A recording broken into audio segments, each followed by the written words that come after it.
अरब में 7 साल। भाग संख्या 17, दूसरा परिच्छेद, खंड क्रमांक 4। इस्कंदरिया को प्रस्थान। काहिरा के बाद मैं पैदल ही इस्कंदरिया की ओर चल पड़ा। मिस्र की भूमि बहुत ही उपजाऊ है। नील नदी से कई छोटी छोटी नहरें निकाली गई हैं, जिनसे सारे मिस्र की खेती होती है। 1 सप्ताह चलकर मैं तंता पहुंच गया। वहां सैयद अहमद अल बदवी की जियारत है। लोग इसके दर्शनों के लिए आते हैं और मुरादें मांगते हैं। मुरादें मांगते समय शायद वे ईश्वर को बिल्कुल भूल ही जाते हैं। मिस्री लोग कब्रों को बहुत पूजते हैं और तावीज़ों पर इनकी बड़ी श्रद्धा है। ज्योतिष और रमल की तो यहाँ मानो तिजारत ही है।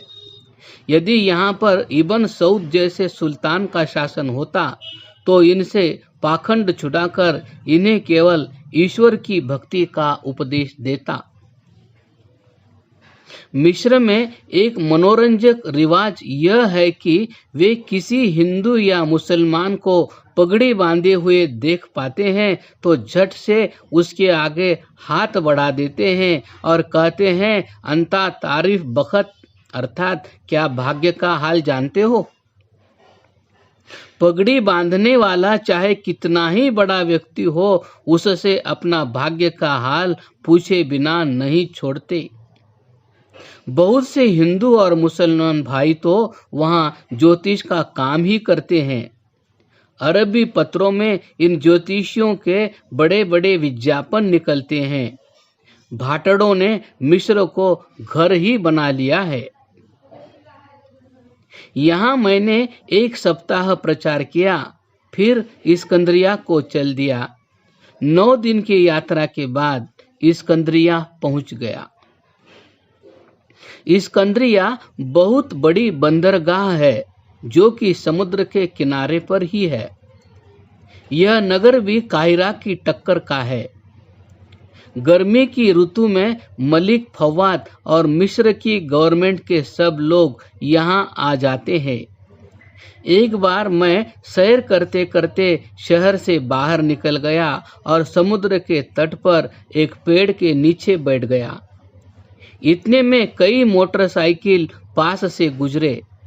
उनके पीछे बड़ी आलीशान मोटरें थीं। एक मोटर में से किसी ने मेरी ओर उंगली का संकेत किया और मोटर खड़ी हो गई। इसके साथ ही शेष मोटरें भी खड़ी हो गई।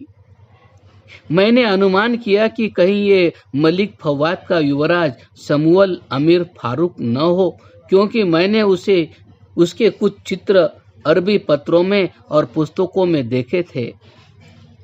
इस बात का मुझे ज्ञान न था कि मैंने पगड़ी बांधी हुई है। उसने मेरे पास आते ही मेरे आगे अपना हाथ बढ़ा दिया और बोला, अंता तारफ बखत, क्या तुम भाग्य का हाल बता सकते हो। मैंने जवाब दिया कि परमात्मा के सिवाय कोई भी भाग्य का हाल नहीं जान सकता। अभी मैं कुछ और भी कहना चाहता था कि उसकी बहन भी मोटर से उतरकर आ गई और उसने भी वही प्रश्न किया। अब मैंने उन्हें थोड़ा सा उपदेश दिया। इसका उन पर ऐसा प्रभाव पड़ा कि वे मुझे अपने साथ घर ले गए। घर में ले जाकर मलिक फवाद, रानी और शाही खानदान के सब मनुष्यों से मेरा परिचय करा दिया। मैं इस्कंदरिया में 2 मास तक शाही महल में ही रहा। यहाँ मैंने हिजबुल्लाह का प्रचार किया। मुझे मिस्री हुकूमत ने वैदिक धर्म प्रचार की पूरी आज्ञा मिल गई थी।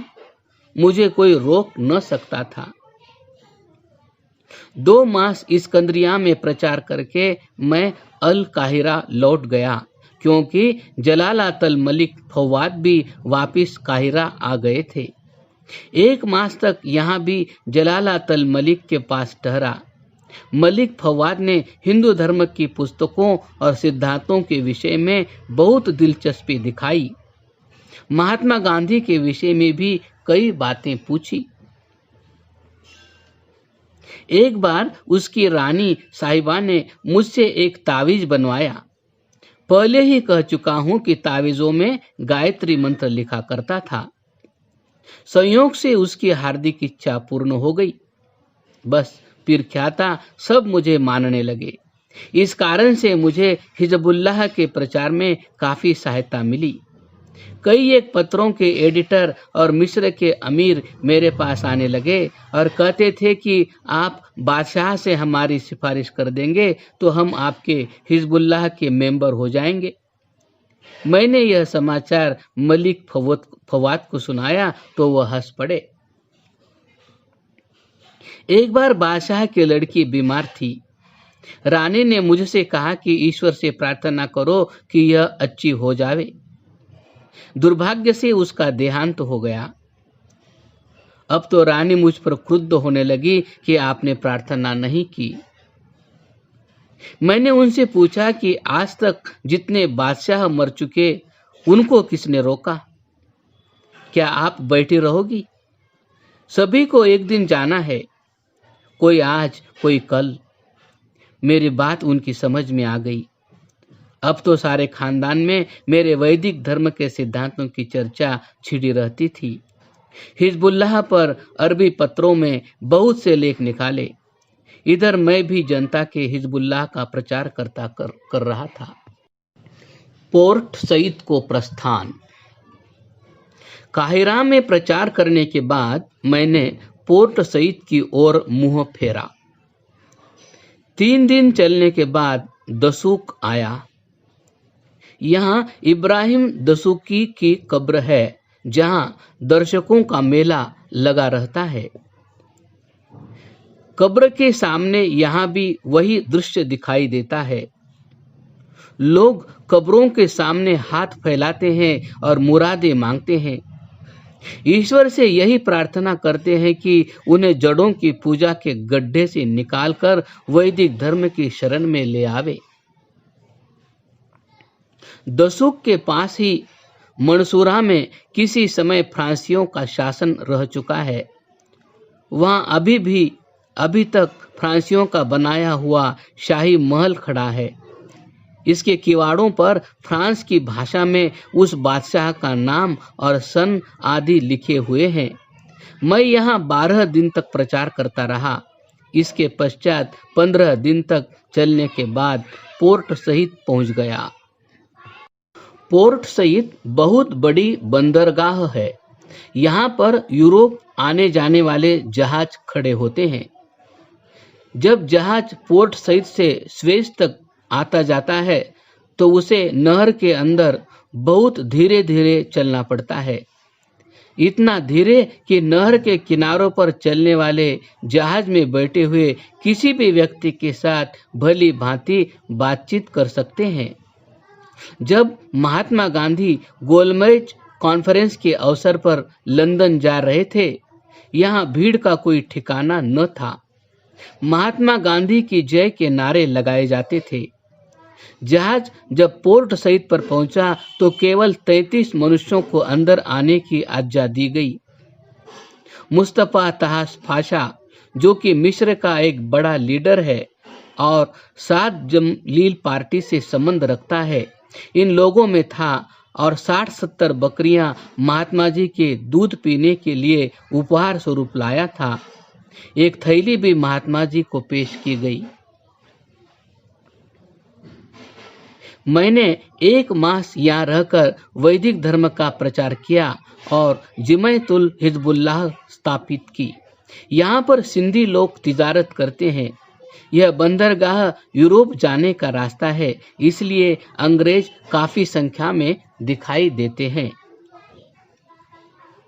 इससे पहले कि फिलिस्तीन की यात्रा का वर्णन आरंभ करूंगा, मिस्र पर एक तौड़ती दृष्टि डाल लूं।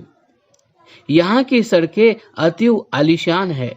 मोटरों की यातायात लगी रहती है। मोटर, रेल, तार, टेलीफोन का संबंध सारी मिस्री हुकूमत में है। प्रत्येक गांव और नगर में नील नदी के पानी से खेती बाड़ी होती है। मिस्र की पृथ्वी अति उपजाऊ होने से कई प्रकार की वस्तुएं उत्पन्न होती हैं। मिस्र वाले अपने लड़कियों का विवाह बिना 15-20 पाउंड मेहर लिए नहीं होने देते, परंतु मन मांगा मेहर देने पर भी दूल्हा का घर बस जाए, इसमें संशय है। प्रायः 2-1 मास के भीतर ही दुल्हन तलाक देकर वापिस चली जाती है। मेरे एक मुसलमान लाहौरी मित्र थे जो काहिरा में खिलौने का व्यापार करते थे। इन्होंने 20 पाउंड मेहर देकर एक हजाम की बेटी से विवाह कर लिया था, परंतु 2 ही मास में तलाक की नौबत आ गई। पोर्ट सईद के सामने पोर्ट फवाद है, परंतु नहर स्वेज उसको जुदा करती है। परंतु यहाँ से पोर्ट फवाद पहुँचाने के लिए नहर में सारा दिन सरकारी नावें आया जाया करती है, जो यात्रियों को पार पहुँचा देती है। मैं भी नहर को पार करके पोर्ट फवाद पहुँच गया और वहाँ पर 1 सप्ताह तक प्रचार किया। वहाँ से समुद्र के किनारे किनारे चलकर 10 दिन में वापिस अल अरिश जा पहुँचा। यहाँ पुराने मिस्रों से मिलकर बड़ी प्रसन्नता हुई। 10 दिन तक प्रचार किया और यहाँ से चलकर 1 दिन में रफा जा पहुँचा। मिस्र की हुकूमत की हद यहाँ तक है। यहाँ से फिलिस्तीन की पृथ्वी आरंभ हो जाती है। दूसरा परिच्छेद 1 वर्ष 2 मास और 20 दिन की यात्रा के साथ समाप्त होता है। अब तीसरे परिच्छेद फिलिस्तीन में वैदिक धर्म के प्रचार का वर्णन करेंगे क्रमशः।